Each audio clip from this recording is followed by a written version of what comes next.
a bit wonky, isn't it? But, right, so yeah, the last couple of sessions I've been working on that one. So that's kind of how far I've got with that. So it's basically working this one within oils, water mixable oils, basically working backgrounds, foregrounds. So I've kind of got down to about here, and then I would go down there. But I thought there's perhaps not so much I can do as a demo in that one. So I thought I'd start something else. But I wouldn't mind finishing that one. So a little bit on acrylics. I've brought a couple of acrylic paintings in, which I've probably shown you earlier this year. The thing I find difficult with acrylics is getting them to blend. So this was a quick sort of sunrise one that I did in January. And then this was another one from January. And I found them quite a nice medium, particularly this one. I quite enjoyed painting this one. And it was quite handy having the acrylics for this one because it meant that areas would dry quite quickly. So I was able to put like this pinky grey colour down, and then that dried, then I could put the little colours for the window over the top of that dried, then I could put the window frame on. So it was kind of quite useful for that. But things like blending colours I find really difficult. So this one, probably if it's been in oils, would have been a bit easier to blend. So that for me is the challenge with it. So I quite like this image, and I thought this might be quite a nice one to work with. I think if I was going to, I won't paint it all this morning, but if I was going to set this out, I'd probably just sketch in this one or two of the trees, just with thin paint, just so I know where I want that to go. So this is very thin down acrylics. I'm just going for this tree trunk shape. This would in with water? Yeah, just in with water. So this would dry quite quickly. And it depends what surface you're working into. So it's a way of drawing it out. You could use like a pencil or a pastel pencil. And sometimes the paint can be just as quick, really. I'm not going to worry too much about all these sort of smaller trees, but just to give an indication of where they would be. And then the next stage would really be working the background to the foreground. So this is just a bit of paper that I'd obviously primed with a kind of creamy colour. But we've got some quite bright colours here, not really blues, but it's obviously very bright here. I'll probably make it a little bit pinky or yellowy around here. So some white, tiny bit of crimson. Too much. And it's really the same sort of process as I would have worked with the oils, working background to foreground, kind of getting the lights in to start with. And this time I'm not really thinning the paint, so this is just straight out the tube, just using it at full strength and kind of blocking that in. So looking where the sky would be here. I could go around that one.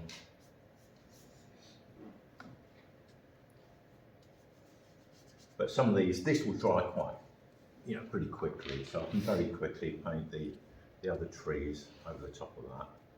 So just working some of these colours in here.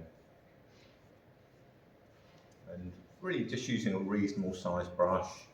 Don't have to be too big or small. Not too small though, because otherwise the marks will just get very sort of fiddly. And then sort of around here, this will just getting some sort of background colour in there. And the next stage would be to work these colours back here and then gradually going into the darks. And these could go on this side too. So I could, and actually no, maybe I'll make that a little bit yellower around there first.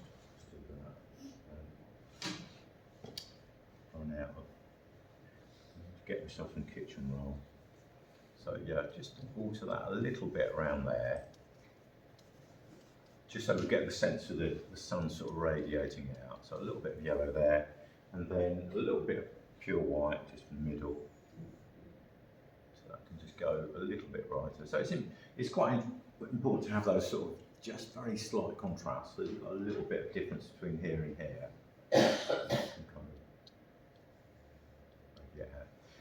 while this is wet and using a fair bit of paint, I can blend the paint, it will blend.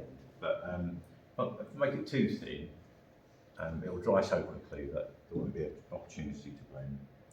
So let's go back with this brush and just make a grey. So what I've got on the brush, I can then just add a tiny bit of blue, that's purple, that's one from blue, that's blue. So this is just a bit of pale blue and just the tiniest bit of brown, and that will make a grey. Try that out. That might be a bit too dark, I just want it a little bit lighter.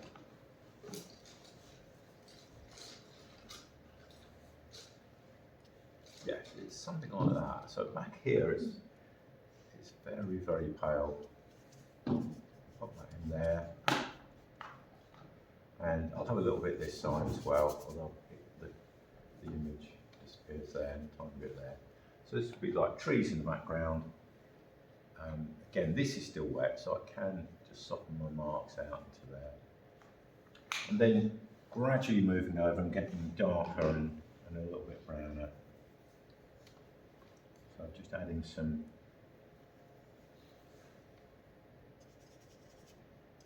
so this is raw umber, so a nice kind of brown. So I'm doing it as dark as these trees, but just getting gradually gradually fade in the background. And then as I work over, I'll just get another brush because this one's got too much white on it now.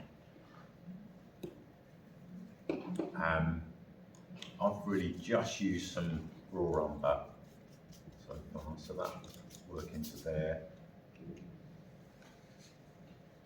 Not sure what that is. Yeah, a little bit darker. I think that might have been black or grey. And at the top it's a little bit redder, so I've got some raw sienna, which is a nice browny, reddy brown. I'll mix that in the mix and then just gradually soften that in. And this bit here is dried now, so that's almost like a dry brush mark now, rather than blending in, it's dry.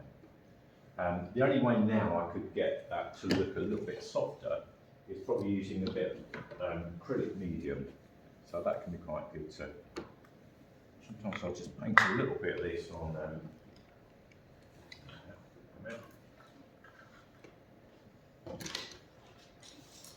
So any areas that are dry, I'll just paint a bit of medium into there, and then I should be able to get a slightly softer, just a softer look. It's not exactly blending, but it's getting that kind of slightly softer look, which is what I want up there. And then the next stage will be to get some colours down here, and then probably work up the trees. Is that enough for the time being?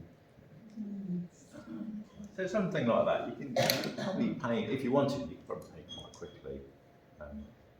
It's not too many sort of difficult drawing, difficult angles and things like that. Quite nice, enjoyable subject. And it's mainly looking at the tones, the relative lights and dark. Down here is really quite bright. Obviously a lot darker around here, and then looking for these sort of radiating. One or two of these shadows are kind of radiating out, which is quite nice. Sort of getting those sort of dynamic of those. And to me, these colours go a little bit purpley here. Got sort of browny colours and then purpley, shadowy colours. So sort of identifying the colours. So it's deliberate that you've got that misty. Yeah, I quite like that because it was quite a misty morning, really. It was a couple of weeks ago, and it was quite a sort of nice sunny but quite misty morning. So I wanted to keep created by using grey. Yeah, getting the tones a lot lighter here, and then gradually coming out. Yeah, and trying to keep a softer look at the top there. So how will you get the leaf effect? Because that's a lot of differentiation in the. So down here. Yeah. The trees are from here look sort of one colour. Yeah. Probably get some colour down. Let's have a look. Let's try a little bit. But perhaps around here, something like that. So there's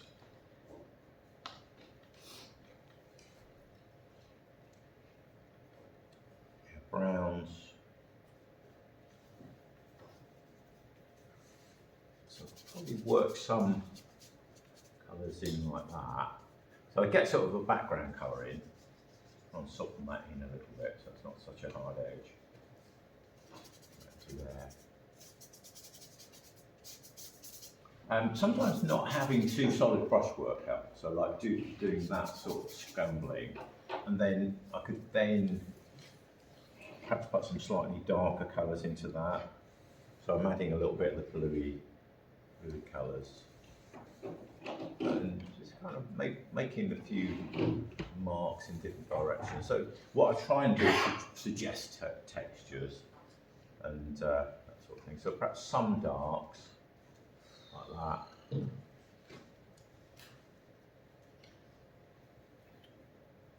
And there's also shadows going through here.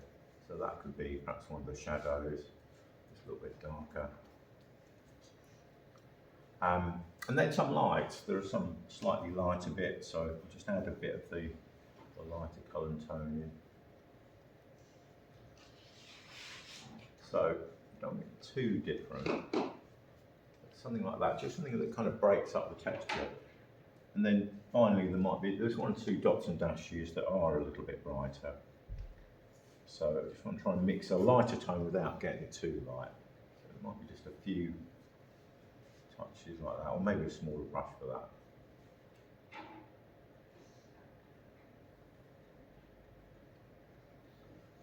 Like that. So I guess what I try and do is suggest a different sort of surface without laboriously replicating exactly what's there. Mm. Yeah, that's the trick, isn't it? It's always difficult.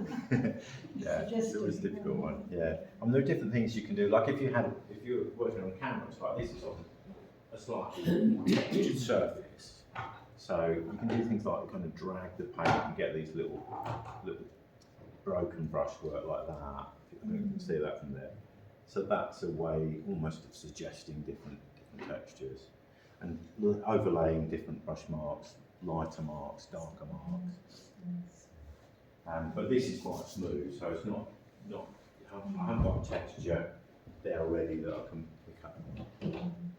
And if you did want to make it more, not hyper-realistic, but more realistic, Yeah. would you still need to put really something underneath Bustable, as you've done, and then What? more accurate strokes on top of that? Or Yeah, I would. use I'd it- gradually build the paint up. build it up rather Yeah. than going completely different technique. Yeah, no, well, I would, yeah. Some people don't. Some people just get little brushes out and just painstakingly. But it's not the kind of paintings I enjoy that much, really. I like paintings that are a bit more painterly, where you've got different sized brush marks, suggesting the forms. I mean, when it comes to things like the trees, my different brushes. I think it might be, here we go. So you've got these things like the rigger brushes, which are very nice thin brushes, and I can make the paint nice and a little bit more fluid. Perhaps use a little bit of the medium, and maybe a bit of water as well, just to get that flowing.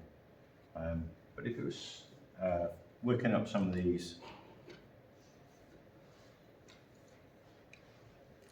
trees, I would basically just try and follow them and get a nice thin, twiggy effect. So, now the only thing with this is if it goes wrong, it's better if that's all dry beforehand, because you need to wash it out really quickly, because it will dry very quickly. Is that black, or have you mixed it up? It's a mixture of brown and I think it was black and brown and everything that's on the palette. Yeah. So you do things like that, and then where you've got these little highlights, that's quite nice to then go back in with something that's a little bit lighter. again, perhaps easy when it's dry. Just pick up those little bits of light like that. And the same up here. And that's where they start to ping. And I think once you've got a few different things going on, you know, if you haven't got every leaf, you know, accurately portrayed down here, I don't think it matters too much. But you could have some, you know, maybe some marks with this. Got some dashes. I think experimenting with different brushes and different ways of suggesting textures. And sometimes they might seem too bright, so I just rub them back a bit and dull them down. I guess one thing about acrylics is if it's too bright, you can let that dry and then just glaze over it, a little bit of colour, transparent colour over the top. I brought this book in this week because I haven't got many. Well, I think it's about the only acrylic book I've got.